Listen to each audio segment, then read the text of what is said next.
Hello, 10th standard students. Today we will discuss non-detail Ulysses and the Cyclops, written by Charles Lamb. So this is a story from almost very old story, Greek story, written by one blind person who was called Holmes, and this was translated, rewritten by Charles Lamb. This is one of the story which was taken from Ulysses,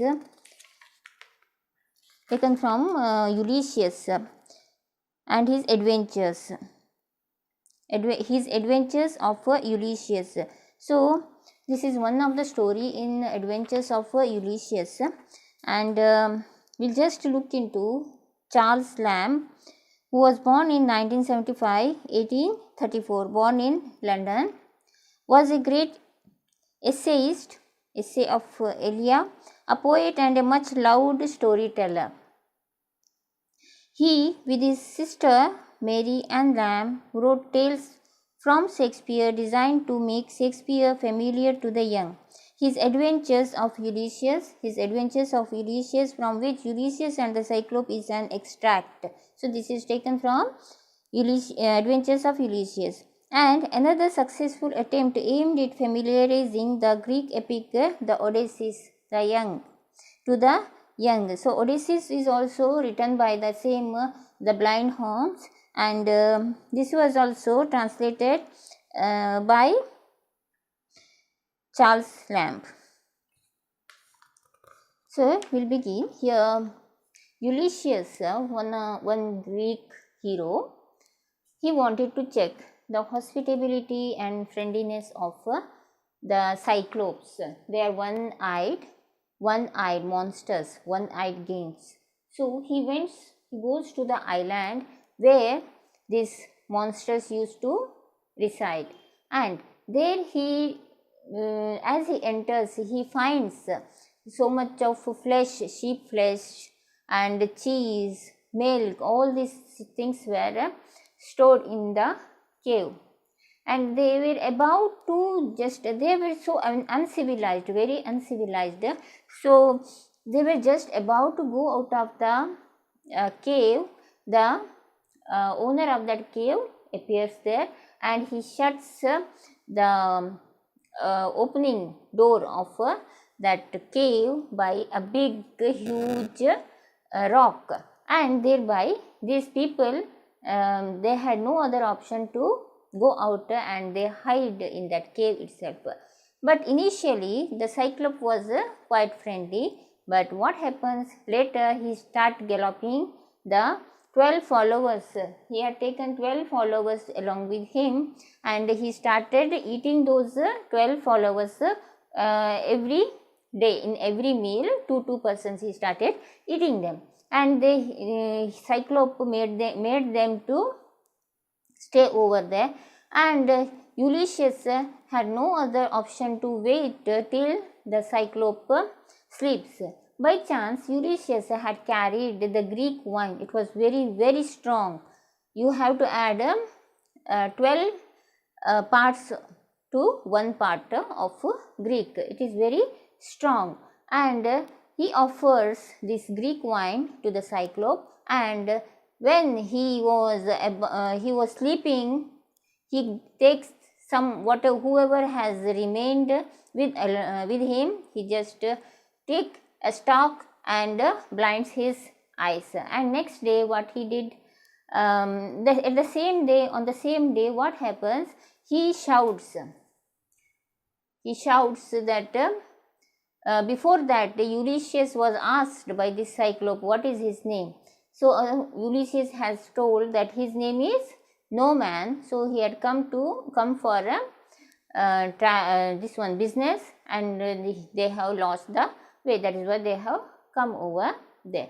Now what happens, while after piercing the eyes of the Cyclops, he shouts that no man has blinded him, no man is here, no man is trying to kill him. So hearing this, his neighbors come running to rescue him. But hearing that he is saying no man. No man means no man, nobody. So they say that you have gone mad, and you are saying no man. You are overpowered with some spirit. So because of some bad deeds you have done in the past, you are overpowered by some spirit. That is why you are murmuring like this. This is a punishment you got from God. So they say this, and they just go out without rescuing him. And later what he did, Ulysses, next morning, as the Cyclops was, he had already opened the door of this opening door of that cave, which was covered with a huge rock. He opened it and then sat there to send out the sheep he had. So what he did, Ulysses, he just tied whoever has remained alive in that cave, he tied them under to the belly of these sheep, and they one by one went out of the cave. And at the end, he was about to touch Ulysses' hair, but by chance his presence he could not make out. Cyclops could not make out his presence under the sheep.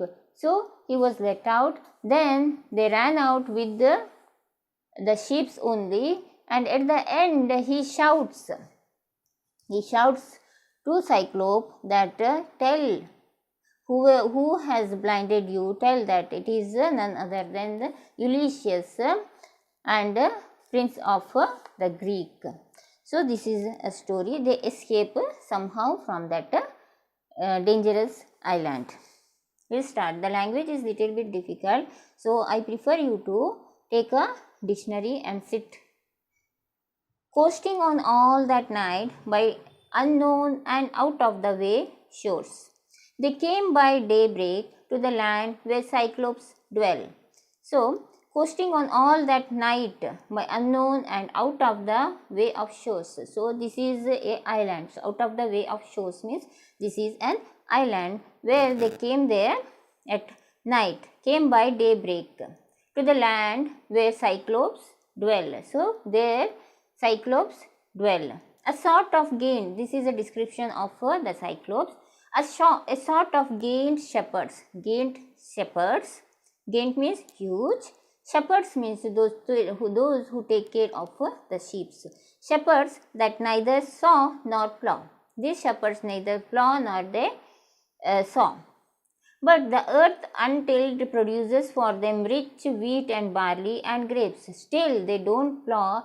There is a rich barley, wheat and grapes. Yet they have neither bread nor wine. Still they don't use this grapes for wine, bread for from wheat and barley and wheat for their bread. They never use it, nor know the art of cultivation. They don't know how to cultivate, nor care to know them, for they live each man to himself, without laws or government or anything like state or kingdom. So they don't have any rules or laws to govern them. They live by themselves without any laws or government or anything like a kingdom. But their dwelling are in caves. They live in caves on the steep heads of mountains. So on the top of the mountains they dwell. Every man's household governed by his own caprice or not governed at all. So whoever has that cave, the owner of the cave is governed by his own laws. He doesn't listen to anyone. His house, his laws. So they were not governed by anyone at all. Ships or boats, they have none. They don't have any ship or boat. No trade or commerce. There is no business, no trade, no commerce at all. Or wish to visit other shores. They don't have any wish to visit the other shore. Other shores means outside that island they never go. Here Ulysses with a chosen party of 12 followers landed to explore what sort of men dwelt there, whether hospitable, and friendly to strangers, or altogether wild and savage. For as yet no dwellers appeared in sight.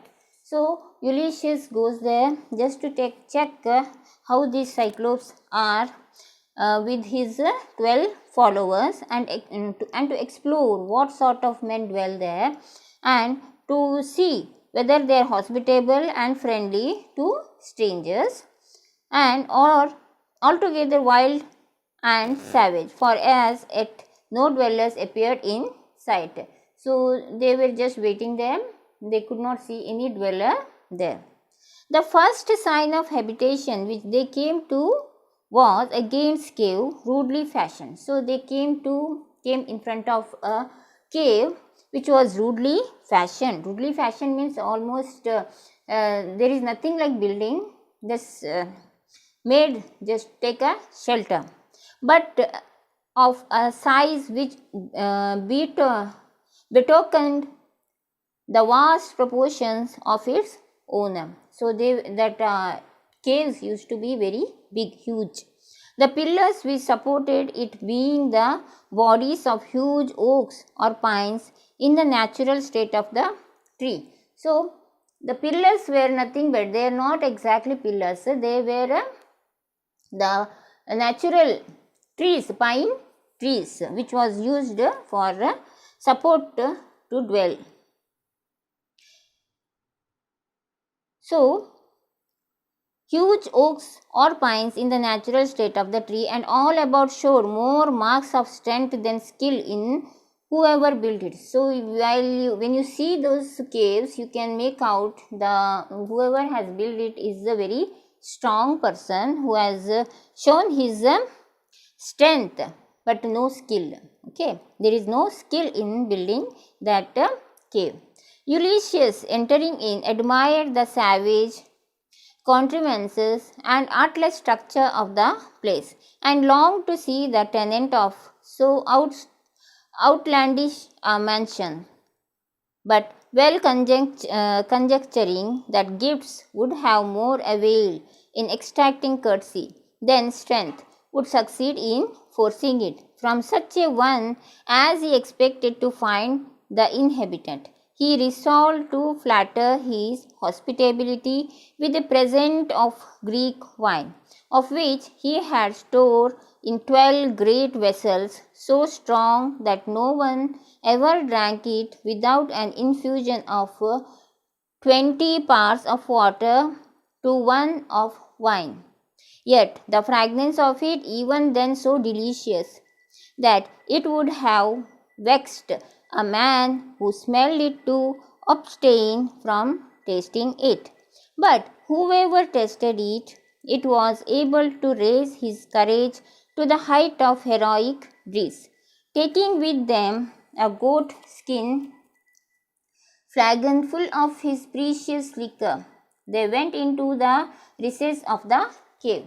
So, this was the description of the cave and why he felt that he should stay there instead of running out of the cave as soon as the inhabitant of that cave appeared there. He wanted to present the gift of wine, a strong Greek wine which cannot be consumed without adding 20 part of water to it. So still the flavor and the taste will be very delicious, and whoever has had the taste of this will show that he is heroic. He will reach to the heights of heroic deeds. So taking with them a goat skin flagon full of this precious liquor. So he had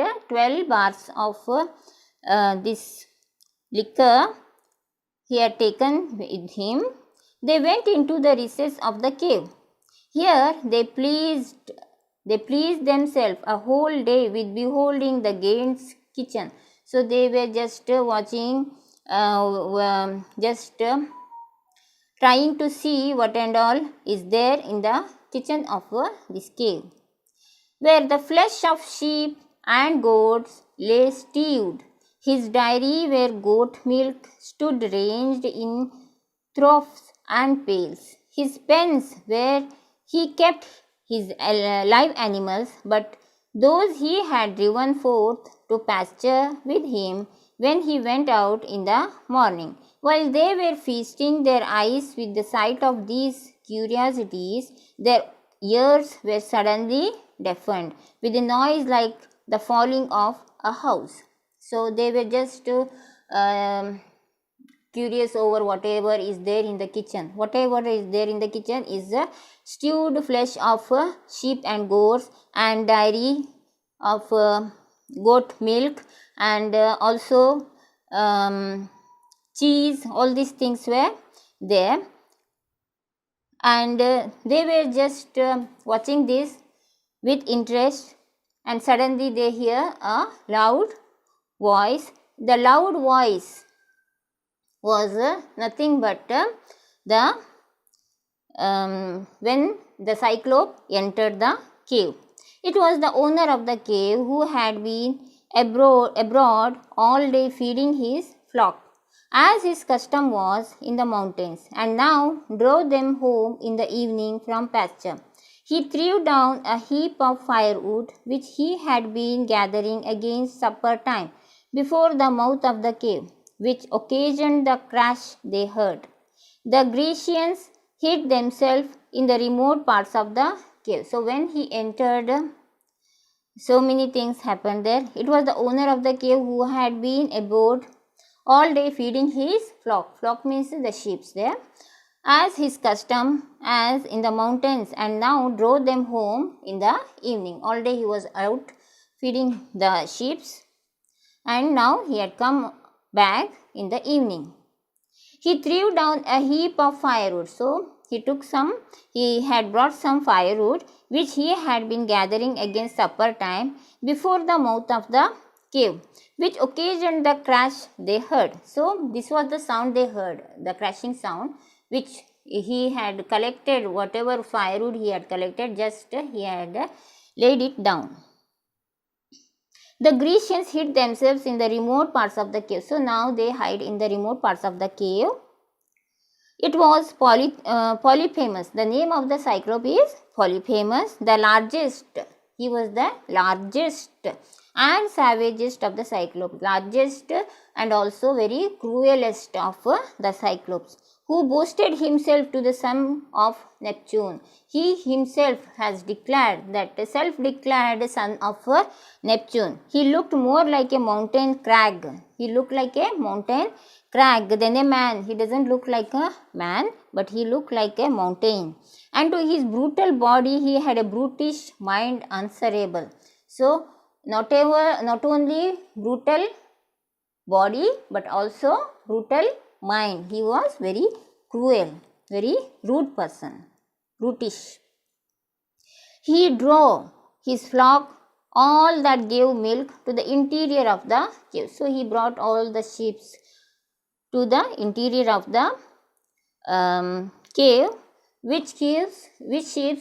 These are the sheep which give milk, but left the male sheep and the he goats without them. So all female sheep were brought inside, but the male sheep were kept outside.